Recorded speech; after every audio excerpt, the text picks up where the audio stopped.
السلام علیکم ورحمۃ اللہ وبرکاتہ۔ ناظرین، صبح ایک بریکنگ نیوز آپ کے ساتھ شیئر کر رہے ہیں کہ جدہ پر حملے کی کوشش کی گئی ہے، دشمن کے فضائی ہدف کو تباہ کر دیا ہے وزارت دفاع۔ سعودی عرب میں سنیچر کی صبح ساحلی شہر جدہ پر حملے کی کوشش ناکام بنا دی گئی۔ سعودی خبر رساں ایجنسی SPA کے مطابق وزارت دفاع نے بیان میں کہا کہ ایک غیر متعینہ دشمن کے جدہ کی سمت فضائی ہدف کو راستے میں روک کر تباہ کر دیا گیا۔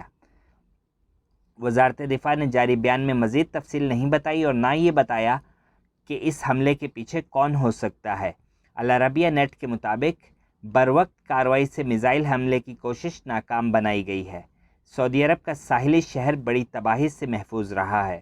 یاد رہے کہ وزارت دفاع کے ترجمان نے منگل کو کہا تھا کہ بحر احمر میں ینبو ساحل کے قریب کوسٹ گارڈز نے حوثیوں کی دھماکہ خیز ریموٹ کنٹرول کشتی کو تباہ کیا ہے۔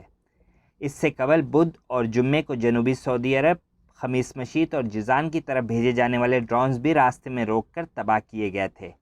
عرب اتحاد، جو یمن میں بین الاقوامی طور پر تسلیم شدہ حکومت کی قانونی حیثیت کی بحالی کے لیے جنگ لڑ رہا ہے، اس کا کہنا ہے کہ بین الاقوامی انسانی قانون کے مطابق شہریوں کے تحفظ کے لیے عملی اقدامات کیے جائیں گے۔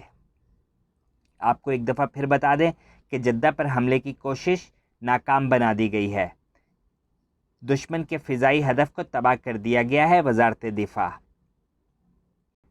اس کے ساتھ ہی اگلی ویڈیو تک کے لیے آپ سے اجازت چاہوں گا۔ اپنا اور گرد و نواح میں سب کا خیال رکھیے گا۔ اللہ حافظ۔